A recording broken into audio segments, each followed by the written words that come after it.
Hi hello welcome to our channel. నేను మీ శ్రీ.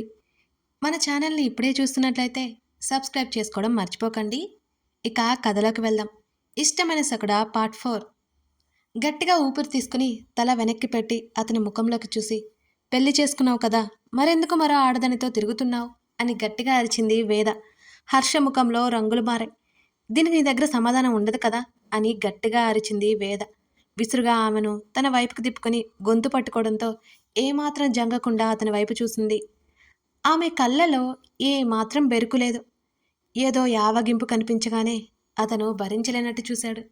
అతడి చేయి ఆమె గొంతు మీద పెడుతున్న ప్రెజర్కి కళ్ళు ఎర్రబడి కళ్ళల్లో నీళ్లు వచ్చి ఊపిరాడక ఉక్కిరిబిక్కిరైపోయింది వేద. ఆమె పరిస్థితి గమనించి చేతిని వదులు చేశాడు హర్ష. అతనిలో కోపం లావాలా క్షణక్షణానికి వృద్ధి చెందుతూనే ఉంది. నువ్వు చూసావా, నేను అమ్మాయితో తిరగడం నువ్వు చూసావా? అతను గట్టిగా అరవడంతో ఉలిక్కిపడి భయంగా కళ్ళు మూసుకుంది వేద. ఆమె ఊపిరి వేగంగా తీసుకుంటోంది. ఆమె బుగ్గలు వత్తిపట్టి చెప్పు, నువ్వు చూసావా? మరింత రెట్టించి అడిగాడు హర్ష. అతని చేతిని విసిరి కొట్టడానికి చూసిన ఆమె వల్ల కాలేదు. అతని బలం ముందు. చూశాను. ఆమె స్వరం మెల్లిగా వచ్చింది. అతను కళ్ళు చిన్నవి చేసి చేతులు వదిలేశాడు. ఏం చూశావు అని అతను అడుగుతూ ఉంటే, అమ్మాయిలతో ఫ్లటింగ్ మాత్రమే చేస్తావని పొరపాటు పడ్డాను. కానీ అంతకుమించి నువ్వు చేసే పనులకి నీ మీదున్న ప్రేమ అసహ్యంగా మారింది. నువ్వంటే ద్వేషం, అసహ్యం పెరిగాయి నాకు. మరో ఆడదాని శరీరం తాకిన నీ చేతిని నా ఒంటి మీద ఎలా పండిస్తాను అని వేద గట్టిగా అరిచింది. అది కోపం కాదు, ఆమెలో ఉన్న దుఃఖం. ఒకవైపు ఏడుస్తూనే అతన్ని అసహ్యంగా చూస్తోంది వేద. ఈ పెళ్లి బంధం నుంచి నన్ను విముక్తి చేసి నీకు నచ్చింది చేసుకో, కళ్ళు తుడుచుకుంటూ గట్టిగా చెప్పింది వేద. అతడు మాన్పడిపోయినట్టు చూస్తుండిపోయాడు ఆమె వంక. ఆమె మాటలకి గబగబా లేచి రెడీ అయ్యి ఇంట్లో ఉండబుద్ధి కాక మళ్ళీ డ్యూటీని వెళ్ళడానికి సిద్ధమైంది వేద. రాత్రి భోజనాల టైంకి గగన్ రాలేదు. ఇక్కడ ఉన్న 2 రోజులు అతని కళ్ళారా చూసుకోవాలనుకున్నా సరే ఇంట్లో ఉండడు ఈ మనిషి. ధరణి మనసులోనే విసుక్కుంది. ధరణి, గగన్ ఈవేళ ఇంటి పైన గదిలో ఒంటరిగా పడుకోగలవా? గగన్ లేడు కదా. తన అత్తయ్య ప్రశ్నకు ఉలిక్కిపడింది. అత్తా అంది అర్థం కాక. నీ ఒక్క గదే కదా పైన, గగన్ కూడా ఎదుటి గదిలో ఉండడు. మిగిలినవన్నీ ఖాళీ రూమ్స్. ఉండగలవా లేదా అని అడుగుతున్నాను. మాలవిక మరోసారి వివరించి అడగడంతో, లేదు అత్తా, నేను పడుకుంటాను అంది ధైర్యం తెచ్చుకుంటూ ధరణి. సరే, ఏదైనా అవసరం ఉంటే నాకు కాల్ చేయి. అప్పటికే 10 గంటలైపోవడంతో సోఫా నుంచి పైకి లేస్తూ అంది మాలవిక. ఎక్కడికి వెళ్ళాడు? ధరణి నెమ్మదిగా అడిగింది గగన్ గురించి. ఎవరు? మాలవిక అర్థం కానట్టు చూసింది. ఇంకెవరు, మీ అబ్బాయి గారు. చాలా లేట్ అయిపోయింది కదా అంది ధరణి. ఆమె మాటలకు మాలవిక నవ్వింది. ఉదయం వేరే సిటీ వెళ్ళాడు. ఎక్కడికి ఏంటి అనేది నాకు కూడా తెలియదు. వచ్చాక మాట్లాడుకుందామన్నాడు అని అంది మాలవిక. ధరణి ఇంకేం అడగలేదు. గుడ్ నైట్ చెప్పేసి మెట్ల వైపుకి నడిచింది. అయినా ఈ అత్త ఏమి అందు. చిన్నప్పటి నుంచి బాగా గారం చేసి పెంచింది. అందుకే నచ్చినట్టుగా చేస్తాడు అతను అనుకుంది ధరణి. తన గదిలోకి వెళ్ళిపోతూ ఎదురుగా ఉన్న గది వైపు ఆమె చూపు పడింది. డోర్ ఓపెన్ చేయడానికి ట్రై చేస్తే అది లాక్లో లేదు. ఆమె కళ్ళు మెరిశాయి. తలుపు తెరిచింది. లోపలంతా చీకటిగా ఉంది. స్విచ్ బోర్డు వెతికి లైట్ వేసింది ధరణి. ఆ గదంతా శ్వేతవర్ణంలో మెరిసిపోతుంది. ఎటు చూసినా శుచిగా శుభ్రంగా ఉంది. ఉదారంగు కిటికీ పరదాలు గాలికి నెమ్మదిగా కదులుతున్నాయి. బెడ్ పైన కాస్త ఎత్తుగా అతని ఫోన్ తగిలించి ఉంది. చాలా పెద్దదది. అందులో గగన్, మాలవిక, ప్రకాష్ ముగ్గురు ఉన్నారు. తల్లిదండ్రులంటే అతనికి ఎంత ఇష్టమో ఆ ఫోటో ఆ గదిలో పెట్టుకోవడంతోనే అతనికి అర్థమవుతోంది ధరణికి. మరోవైపు వాల్కంతా అతని ఫోటోలు ఫిక్స్ చేయించింది మాలవిక. అతని చిన్నప్పటి నుంచి తీసిన ఫోటోలు ఫ్రేములు చేయించింది. మరింత అందంగా తీర్చిదిద్దినట్టు గోడకి అవి అమర్చినారు. అతని ప్రతి దశలో తను చూసింది. ఈ ఫోటో ఫ్రేమ్లు నెమ్మదిగా ఆమె చేత్తో తడిమింది. అతని స్టడీ టేబుల్ కిటికీ దగ్గరగా వేసి ఉంది. అతని మంచం మీద అలా కూర్చుంది. గడ్డం కింద చేతిని పెట్టుకుని ఎదురుగా ఉన్న ఆ ఫోటోల వంక చూస్తుంది ధరణి. ఇంకేమీ కదిలించలేదామె. కదిలించాలన్న భయం. చిన్నప్పుడు అతనికి తెలియకుండా అతని రూమ్లో ఏదో వస్తువులు తీసి చూసింది. అని దెబ్బ కనిపెట్టేశాడు. ఎక్కడవక్కడ పెట్టినా కనిపెట్టేస్తాడు. ఆ అనుభవంతోనే ఇప్పుడు గప్చుప్గా కూర్చుంది ధరణి. ఈ గది తన గది ఎప్పుడవుతుంది? అది జరగదని ఎప్పటికీ తనకు కూడా తెలుసు. కాసేపు తర్వాత వెళ్ళిపోయింది ధరణి భారమైన మనసుతో. మరికొన్ని గంటల ముందు మధ్యాహ్నం 1 సమయం అది. డార్జిలింగ్ పగలే రాత్రిని తలపించే చలిగా ఉంది అక్కడ. కాలింగ్ బెల్ మోగుతుంటే విసుగ్గా తలుపు తెరిచాడు హర్ష. అతడు ఆ రోజు ప్రాక్టీస్కి వెళ్ళనే లేదు. వేద మాటలు అతనిలో కోపాన్ని, అసహనాన్ని బయటికి లేపి ఆవేదనగా మార్చేశాయి హర్షకి. తలుపులు తెరిచిన వెంటనే ఎదురుగా గగన్ కనిపించగానే నమ్మలేనట్టు చూశాడు హర్ష. కళ్ళకున్న గాగుల్స్ తీస్తూ తప్పుకోరా అని ముఖం చిట్లించి చూశాడు హర్ష. అక్కడ గగన్ని చూసి హర్ష ఆనందం పట్టలేకపోయాడు. రేయ్ గాగ్స్ అంటూ ఎగిరి కౌగిలించుకున్నాడు హర్ష. ఇడియట్, దూరం జరుగు, చిరాగ్గా ఉంది. గగన్ మాటలు వినలేదు హర్ష. గగన్ని లోపలికి లాక్కొచ్చి డోర్ వేశాడు. ఏంటి ఈ సడన్ సర్ప్రైజ్? హర్ష అడుగుతూ ఉంటే అర్జెంటుగా ఫ్రెష్ అవ్వాలి అని అన్నాడు గగన్. హర్ష గది చూపించగానే 10 నిమిషాల్లో ఫ్రెష్ అయ్యి బయటికి వచ్చాడు గగన్. రా తిందామన్నాడు హర్ష. వేద ఎక్కడా? తను వచ్చి ఇంతసేపు అవుతున్నా ఆ ఇంట్లో కనిపించని వేద కోసం అతని కళ్ళు వెతుకుతున్నాయి. హాస్పిటల్కి వెళ్ళింది. అప్పటి వరకు ఉత్సాహంగా ఉన్న హర్షస్వరం నీరసంగా మారిపోయింది. ఇంతకీ ఏం వండావు? ఆ టాపిక్ అక్కడితో వదిలేసి డైనింగ్ టేబుల్ ముందు కూర్చున్నాడు గగన్. నాకు ఎక్కడ వంట వచ్చు, వంట ఆవిడ వండిపోయింది అంటూ తను కూర్చున్నాడు హర్ష. తినే వరకు ఏమీ మాట్లాడలేదు గగన్. మామూలుగా హర్ష క్రికెట్ ప్రాక్టీస్ గురించి మాట్లాడుతున్నాడు. గగన్ ఫోన్ బయటకు తీసి ఎవరికో కాల్ చేశాడు. అసలు ఏం జరుగుతుందిరా మీ ఇద్దరి మధ్య? కాసేపటి తర్వాత హర్షను చూస్తూ అడిగాడు గగన్. నీకు ఈ పాటికి తెలిసే ఉంటుంది కదా, రాయబారం లేకుండానే ఇక్కడికి వచ్చావా? హర్ష చాలా చిరాగ్గా అడిగాడు గగన్ని. నీ పోవు ఉంటుంది కదా, నువ్వు చెప్పు. గగన్ సన్నగా నవ్వుతూ అడిగాడు. ఎందుకు పెళ్లి చేసుకుందో తెలీదు, ఎందుకు దూరం పెడుతుందో తెలియదు, ఎందుకు తిడుతుందో తెలియదు, ఎందుకు అసహించుకుంటుందో తెలియదు, ఎందుకు కోప్పడుతుందో తెలియదు. ఈరోజు గట్టిగా అడిగాను అని ఆగాడు హర్ష. చెప్పు వింటున్నా అన్నాడు తాపీగా వెనక్కి వాలి గగన్. నేను తాగిపోతుని తిరిగిపోతుని అంటోంది.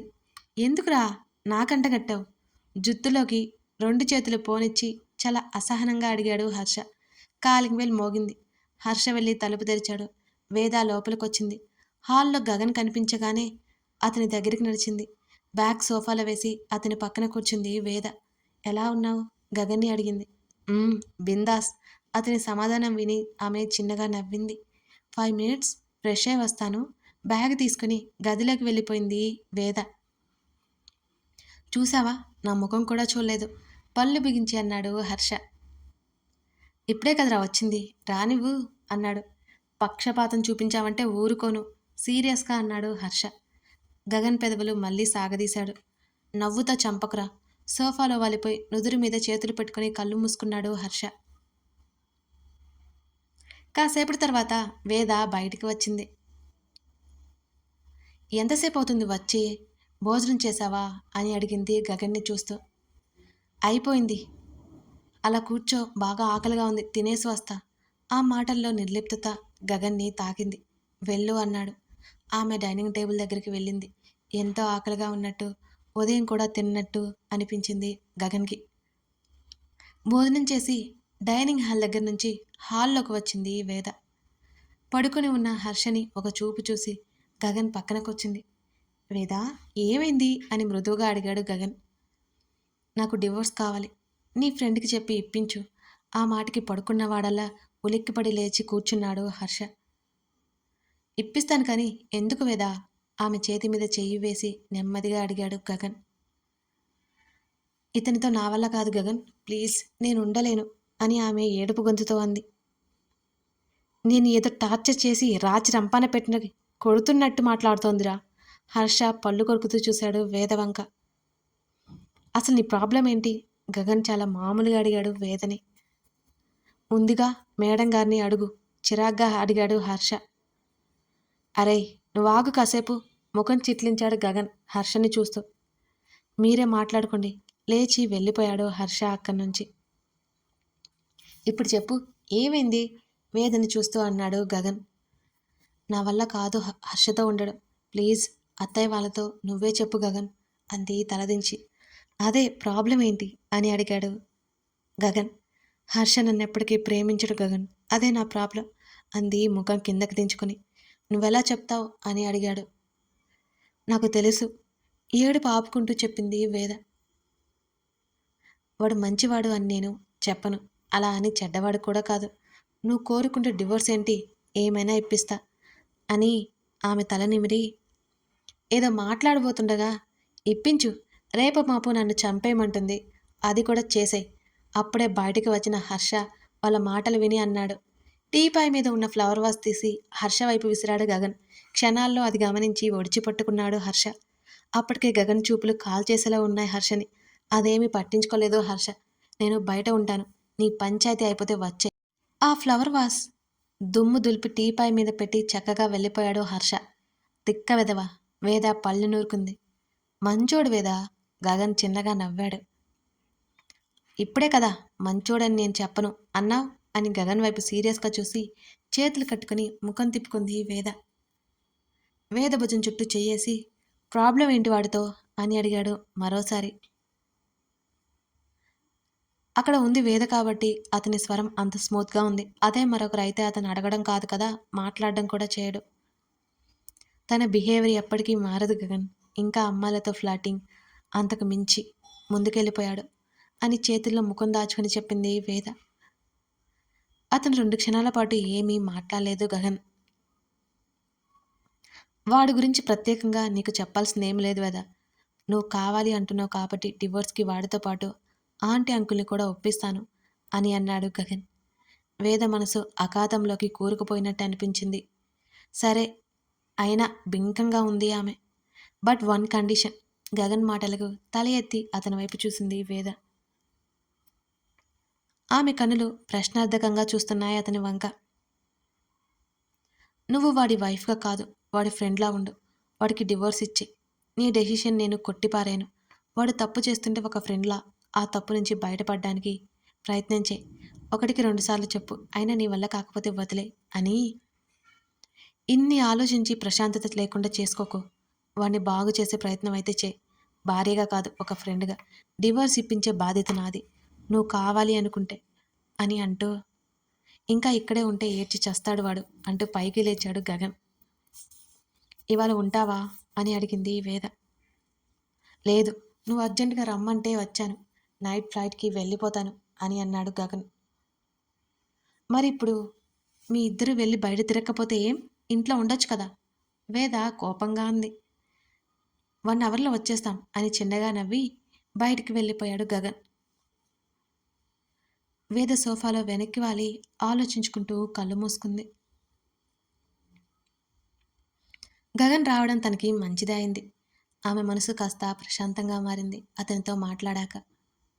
గగన్ వెళ్ళేసరికి కారులో కూర్చొని గ్లాస్ దించి సిగరెట్ పీల్చి పొగ వదులుతున్నాడు హర్ష. అది లాగి అవతలికి విసిరేశాడు హర్ష. గగన్, రేయ్ హర్ష విసుక్కుంటూ ఇంకొక తీసేసరికి ఆ బాక్స్ కూడా బయటికి విసిరేశాడు. పూర్తిగా చెడిపోతున్నావురా అంటూ పక్క సీట్లో కూర్చున్నాడు గగన్.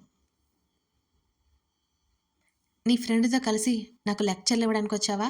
హర్ష గగన్ వైపు విసుగ్గా చూశాడు. నాకు నేనే టైం ఇచ్చుకోను, అలాంటిది నీకెలా టైం ఇచ్చి సోది చెప్తాననుకున్నావు అంటూ భుజాలు కదిలించి. ఏంటి వేదతో గొడవ అని అడిగాడు చాలా మామూలుగా. ఇప్పటి వరకు వినొచ్చావు కదా, చెప్పలేదా అని అడిగాడు హర్ష. నీ బిహేవియర్ నచ్చలేదట, డివోర్స్ కావాలని చెప్పింది. సరే ఇప్పిస్తాను అన్నాను, సింపుల్ పెదవి విరిచాడు గగన్.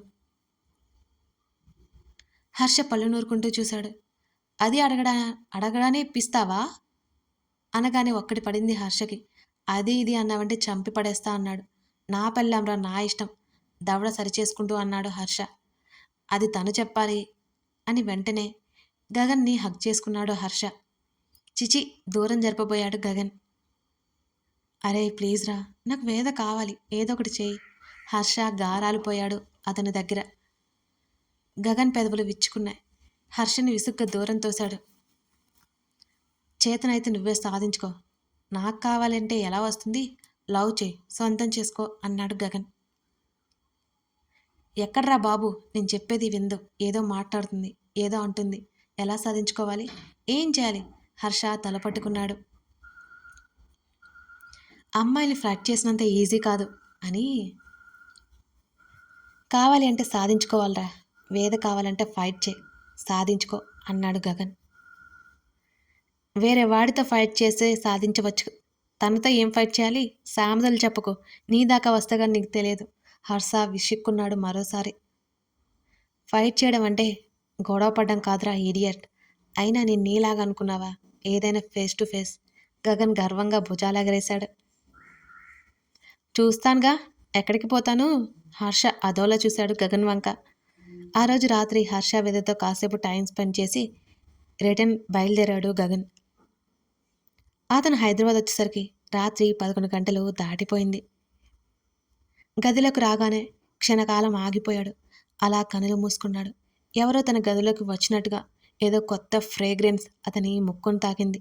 వచ్చింది ఎవరో కనిపెట్టడానికి పెద్ద సమయం ఏమీ పట్టలేదు అతనికి. తన గదిలోకి వచ్చింది ఎవరో అతనికి తెలుసు. అతని పెదవుల మీద అదోలాంటి నవ్వు మెరిసింది. కానీ అది మరుక్షణం మాయమైపోయింది. ఫ్రెష్ అయ్యి బెడ్ మీద వాలిపోయాడు గగన్. కథ కొనసాగుతోంది. ఇంతకీ గగన్ ఎందుకు నవ్వాడు? ధరణి వచ్చినట్టు గగన్ కనిపెట్టేశాడా లేదా? గెస్ చేయండి. లైక్ చేయడం, షేర్ చేయడం, కామెంట్ చేయడం మర్చిపోకండి ఫ్రెండ్స్.